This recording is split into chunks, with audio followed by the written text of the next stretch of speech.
Thumbnail দেখে তোমরা নিশ্চয়ই বুঝে গেছো যে আজকের ভিডিওতে কি নিয়ে আলোচনা হতে চলেছে। বর্ধমান ইউনিভার্সিটি ল এন্ট্রান্স এক্সামের জন্য যে এলিজিবিলিটি ক্রাইটেরিয়া লাগে, সেই এলিজিবিলিটি ক্রাইটেরিয়াটা কি, ঠিক আছে? আর বর্ধমান ইউনিভার্সিটির যে ল কলেজগুলো রয়েছে সেই ল কলেজগুলো কি কি, আর এই কলেজগুলোর ফিস কত, আর এই যে এক্সাম কবে হবে, Bardhaman university law entrance exam 3 years LLB exam, এই এলএলবি এক্সাম কবে হবে, ঠিক আছে? আর একটা কথা, আমাদের চ্যানেলে 100টা সাবস্ক্রাইবার হয়ে গেছে। আশা করব তোমরা সবাই চ্যানেলটিকে সাবস্ক্রাইব করে পাশে থাকবে, আর এরকম ইনফরমেটিভ ভিডিও কিন্তু আমাদের চ্যানেলে আসতে থাকবে, ঠিক আছে? তাহলে চলো শুরু করি। প্রথমে আমরা শুরু করি এলিজিবিলিটি ক্রাইটেরিয়া কি আছে। দেখো, এলিজিবিলিটি ক্রাইটেরিয়া বলতে 3 ইয়ার্স এলএলবি মানে তোমাকে গ্র্যাজুয়েশনটা কমপ্লিট করতে হবে। গ্র্যাজুয়েশন কমপ্লিট না করে কিন্তু তুমি ল এন্ট্রান্স এক্সামে বসতেও পারবে না আর এক্সামও দিতে পারবে না। তাহলে প্রথম কি, গ্র্যাজুয়েশন কমপ্লিট করতে হবে। আর এখানে নো এজ লিমিট, এখানে কোনো এজ লিমিট নেই।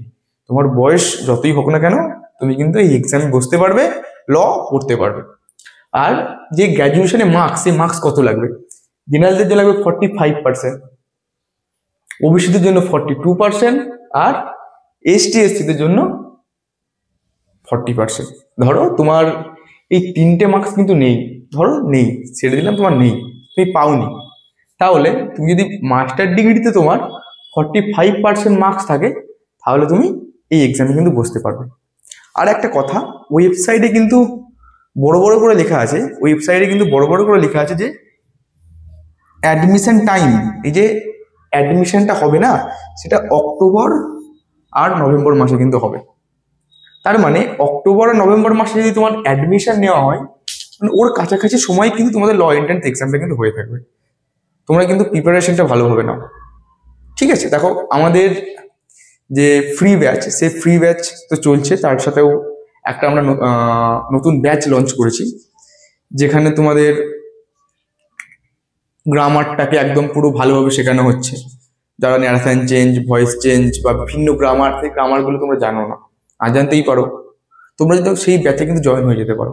সেখানে তোমাদের বেসিক থেকে শেখানো হবে, বেসিক থেকে আর্টিকেল, প্রিপোজিশন, তারপরে তোমার narration change, voice change, part of speech, সব কিছু। আর তার সাথে জিকে, কারেন্ট অ্যাফেয়ার্স থাকবেই, লিগেল অ্যাপটিটিউডসের কিছু পার্ট সেখানে থাকবেই।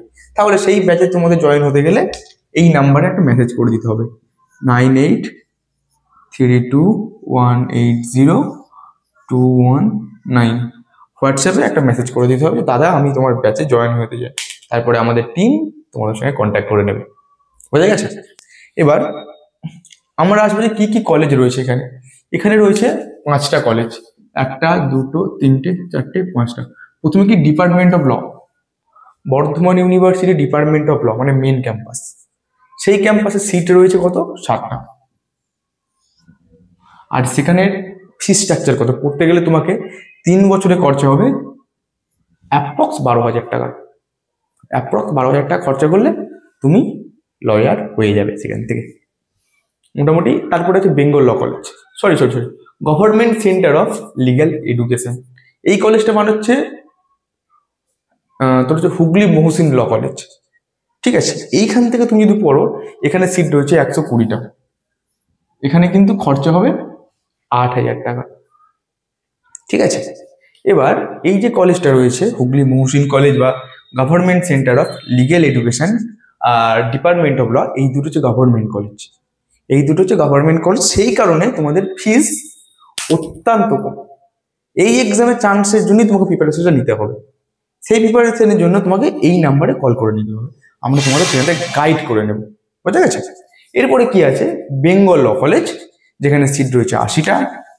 এখানে তোমার ফি স্ট্রাকচার হচ্ছে 1,12,000 টাকা, ঠিক আছে? আর তার সাথে রয়েছে অ্যামিক্স ল কলেজ, যেটা বর্ধমানে অবস্থিত।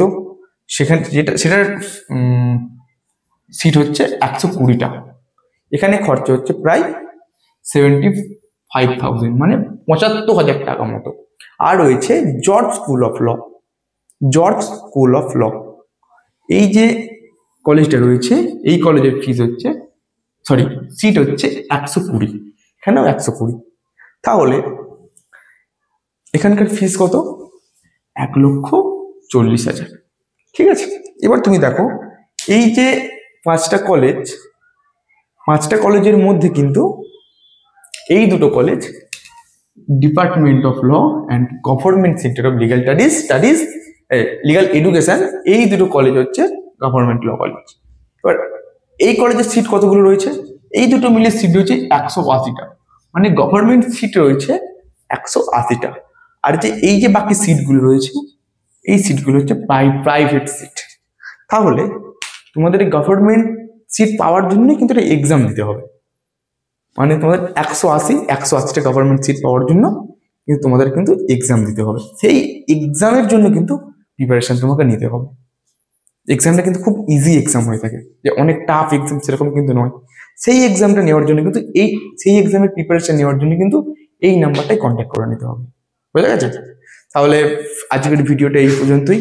যদি ভিডিওটা ভালো লাগে একটা লাইক করে দেবে আর চ্যানেলটা সাবস্ক্রাইব করে দেবে। বাই।